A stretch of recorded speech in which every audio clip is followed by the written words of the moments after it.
자, 지금 전해드린 대로 민주당 이재명 대표에 대한 이 공직선거법 위반 혐의 1심 재판 오늘 마무리됩니다. 네, 관련 내용 최진영 변호사, 이승훈 변호사와 함께 자세히 짚어보도록 하겠습니다. 네, 안녕하세요. 자, 먼저 이재명 대표 공직선거법 위반 혐의 재판 핵심 쟁점이 뭔지를 다시 한번 좀 설명해 주세요. 그렇습니다. 죄명은 그 당선 목적 허위사실 공표에 의한 그 공직선거법 위반인 것이고 예.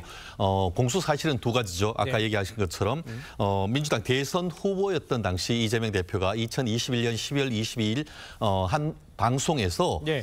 고 김명기 처장에 대해서 나 성남시장 때는 몰랐다라고 얘기했는 것이 기억에 반해서 허위의 사실을 얘기를 했다는 것이고 또 하나는 이 경기도 지사였던 시절 예. 2021년 10월 20일 국회 국토교통위 경기도에 대한 어떤 국정감사 자리에서 백현동에서 보면은 자연 녹지를 4단계나 어떻게 보면 용도 상향을 해서 네. 특혜를 줬다는 그 의혹과 관련해 가지고 그것은 성남시에서 결정한 것이 아니고 그 당시 박근혜 정부의 국토부에서 어떻게 보면 그 종상향에 대해서 예. 협박을 했고 만약에 하지 않으면은 직무유기로 어떻게 보면 그 징계를 하겠다라는 그런 얘기가 있어서 예. 부득이하게 그렇게 할 수밖에 없었다라고 하는 것이 기억에 반하거나 어떻게 보면 허위 사실을 적시해 가지고 예. 공직선거법 위반했다라는 그런 의미인 것 같은데요. 예. 이 부분과 관련해서 아까 그 언론 브리핑에서 보듯이 처음부터 끝까지 지금 본인의 무죄를 지금 주장하고 있기 때문에 네. 검찰의 주장이 얼마나 입증됐는지 여부에 따라서 지금 이재명 대표의 정치적 미래가 달린 굉장히 중요한 사건인 것 같습니다. 두 가지네요. 네네. 네,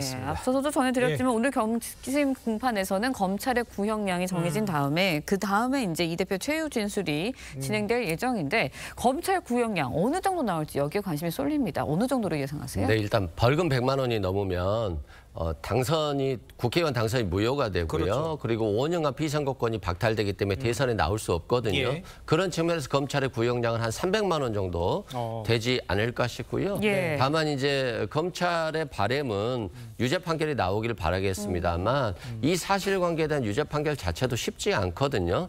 김문기 처장을 몰랐냐 알았냐라고 하는 것은 사람의 기억에 대한 문제잖아요. 그렇죠. 네, 그 기억에 대한 문제까지도 검찰이 기소할 수 있고 처벌할 수 있다라고 한다면 예.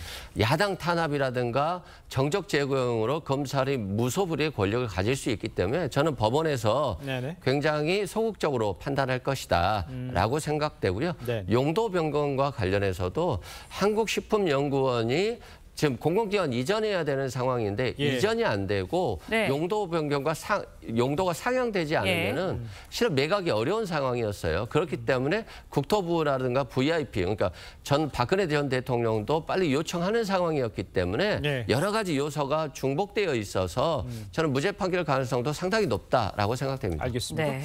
지금 이승훈 변호사께서 얘기하신 대로 이 재판 결과에 따라서 이 대표가 어떻게 될 것이냐. 자기 대선에 출마하지 못할 가능성도 지금 거론이 되고 있는 이런 상황이죠. 그렇습니다. 뭐 유무죄는 최종적으로 법원이 판단을 하는 것이기 때문에 그렇습니다. 뭐라고 단정할 수는 없습니다. 네. 하지만 그 실무적으로 예컨대 이제 입 후보하면서 본인의 학력을 허위로 기재했는 것만으로도 실질적으로 당선 무효형이 나오기도 합니다. 네네. 그렇기 때문에 그러한 연장선상에서 허위사실 공표에 의한 당선 목적으로 또는 상대방을 그 낙선시킬 목적으로 허위사실을 공표할 경우에 상당히 엄하게 처벌하는 것이 실무의 어떤 그 입장이다라고 보면 될 것 같은데요. 예. 말씀하신 것처럼 공직선거법 위반으로 100만 원 이상 벌금이 확정될 경우에는 5년간 피선거권이 박탈되기 때문에 예. 향후에 어떤 2027년 이재명 대표의 대선 출마가 불가능해지고 더불어 단순히 개인뿐만 아니고 대선 후보를 낸 정당 같은 경우에도 예. 국고보조금 한 400억 넘는 돈을 국고에 반납해야 되는 그런 부분이기 때문에 네네. 재판부로서도 유무죄를 판결하고 이걸 100만 원 넘길게 선고할 것인가에 대해서는 상당히 부담을 가질 것도 사실입니다. 예. 하지만 사법부란 것은 그런 정치적인 어떤 좌고우면을 하지 않고 그 사건을 기존에 있던 사건과의 어떤 형평성 차원에서 예. 판단을 하면 족한 것이 아닌가 생각합니다. 알겠습니다. 네, 공직선거법 위반 재판의 결심 공판도 있지만요. 위증조사 사건 재판의 결심 공판 오는 30일 열릴 예정입니다.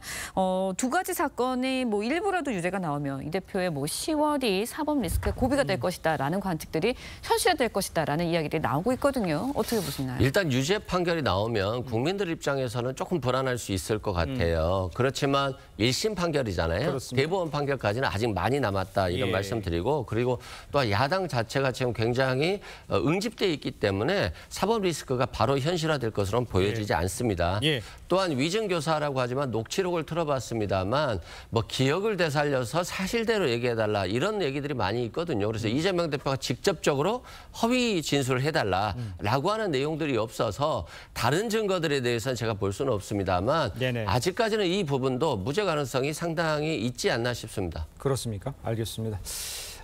다음 소식도 빠르게 좀 짚어보겠습니다. 동성을 성폭행한 혐의로 고소당한 이 배우 유아인 씨에 대해서 경찰이 불송치를 결정을 했습니다. 이건 왜 어떤 이유 때문인 겁니까? 한마디로 증거가 부족하다 이렇게 한 증거 취지인 것 부족은. 같은데요. 예. 범죄 혐의 같은 경우에는 이른바 유사강간죄가 되는 겁니다. 그러니까 그 강간의 객체는 어떻게 보면 예. 여성이기 때문에 이 예. 사안 같은 경우에는 동선 성폭행이기 때문에 네. 지난 7월 15일인가 그 피해자가 형사 고소를 했는 사건인데 네네. 그와 관련해서 지금까지 경찰이 수사했는 결과 어떤 뭐 그 다른 증거가 지금 부족하다라는 이런 취지로 했고 예. 실질적으로 검찰에 불송치 결정을 한 것 같습니다. 다만 이 사안은 말씀드렸듯이 피해자가 있기 때문에 피해자는 검찰에 이의 신청을 할 수 있습니다. 그렇기 때문에 검찰이 어떤 수사가 부족하다거나 했을 경우에는 네네. 새로 보완 수사를 하라고 하는 명령을 할 가능성도 있기 때문에 예. 그 최종 어떤 그 불기소 여부를 결정하는 주체는 검찰이다 보니까 앞으로 검찰이 어떤 결정을 할 것인지에 대해서는 조금 더 지켜봐야 될 부분이 없지 않나 싶습니다. 알겠습니다. 네, 그런데 현재 유아인 씨는 마약 투약 혐의로 법정 구속이 돼 있는 상황이거든요. 이번 사안과 관련해서는 뭐 입장을 내놨나요? 네, 그러니까 구속돼 있으니까 변호사가 대신 얘기를 네, 한 거고요.